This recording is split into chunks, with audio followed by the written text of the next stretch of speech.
नमस्ते, ओम नमः शिवाय। एस्ट्रो ज्ञान विद रीना शर्मा में मैं रीना शर्मा आपका वेलकम करती हूँ।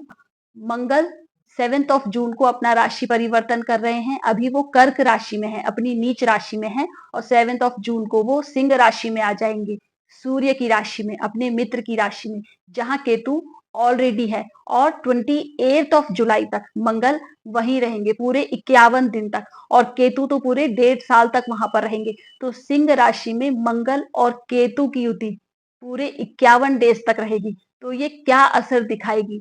सबसे पहले मंगल ऊर्जा का ग्रह है, पावर का ग्रह है, हमारे कार्य करने की शक्ति, हमारा सामर्थ्य, हमारा ब्लड फ्लो सब मंगल से डिनोट होता है। हम कितने ऊर्जावान हैं, कितने सक्षम हैं अपने कार्य को करने के लिए।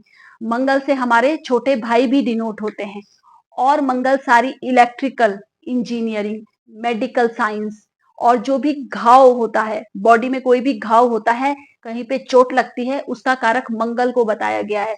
मंगल अगर खराब होता है तो बहुत ही आक्रामक हो जाता है।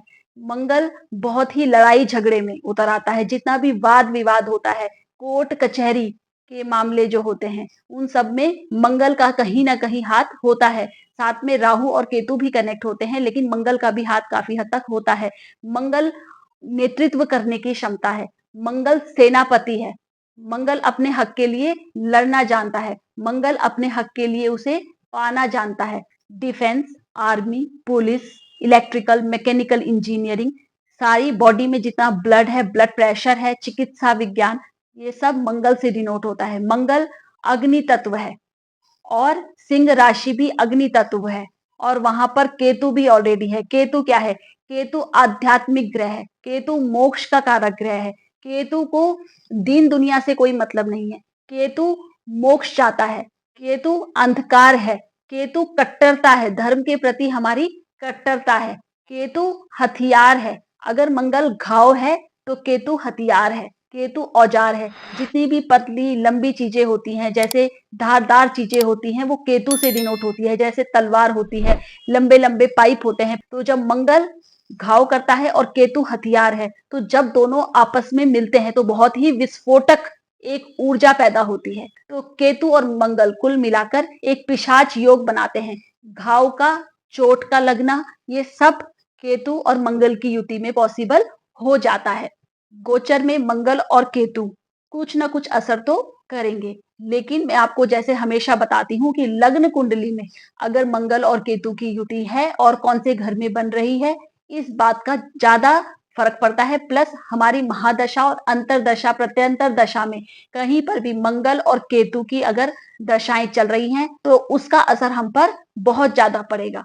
लेकिन अगर महादशा अंतरदशाएं नहीं चल रही हैं, जन्म कुंडली में भी मंगल और केतु का कनेक्शन बहुत ज्यादा नहीं बन रहा है, तो ये गोचर हम पर असर तो करेगा, लेकिन बहुत इंटेंस असर ना करके थोड़ा असर करेगा। अब बात करते हैं वृषभ राशि वालों के लिए। तो वृषभ राशि वालों के लिए मंगल और केतु की युति आपके 4th हाउस में होने जा रही है, और मंगल आपके 7th हाउस के और 12th हाउस के स्वामी बनते हैं। और मंगल की दृष्टि आपके 7th हाउस में, 10th हाउस में और 11th हाउस में जा रही है।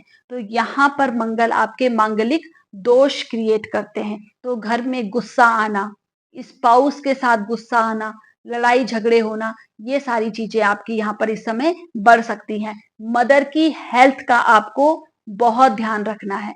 अगर आप किसी बिजनेस में है, कोई आपका बिजनेस है, तो बिजनेस के लिए इस समय अच्छा टाइम पीरियड है। बिजनेस से तो आपको बिजनेस में ग्रोथ मिलेगी, लेकिन आपके बिजनेस पार्टनर्स के साथ आपके आर्ग्यूमेंट हो सकते हैं, उस वजह से आपका बिजनेस इंपैक्ट हो सकता है।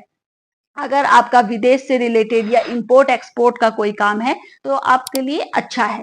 आप इंपोर्ट एक्सपोर्ट या विदेश से रिलेटेड, फॉरेन से रिलेटेड काम में इस समय अच्छा कर सकते हैं। इस समय अगर आप घर से बाहर जाकर भी काम करना चाहें तो कर सकते हैं, क्योंकि केतु भी आपके 4th हाउस में बैठे हैं।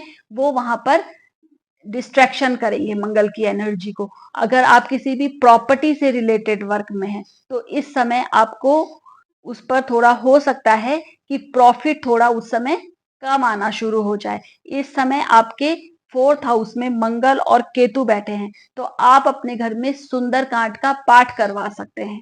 हनुमान जी की पूजा करवाइए। मंगल की पूजा के लिए सबसे अच्छा होता है कि आप सुंदरकांड का पाठ करें। आपके 4th हाउस में ही मंगल और केतु की युति हो रही है, तो आप घर में सुंदरकांड का पाठ कराएं।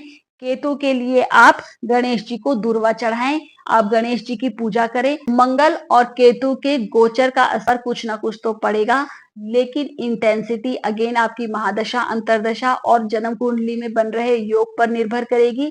प्लस कुछ ना कुछ असर तो जरूर होता है, तो जो आपको बताए गए हैं आप अपनी राशि के हिसाब से उन उपायों को करेंगे। एज अ प्रिकॉशन उन चीजों को अगर आप पहले से ही करके चलेंगे तो आपको साइड इफेक्ट बहुत कम देखने को मिलेंगे। तो आपको ये उपाय करते रहना है, तो मंगल और केतु के आपको नेगेटिव इफेक्ट बहुत कम मिलेंगे और पॉजिटिव इफेक्ट मिलने की संभावना बढ़ जाएगी। तो मिलते हैं हमारे नेक्स्ट वीडियो में। धन्यवाद।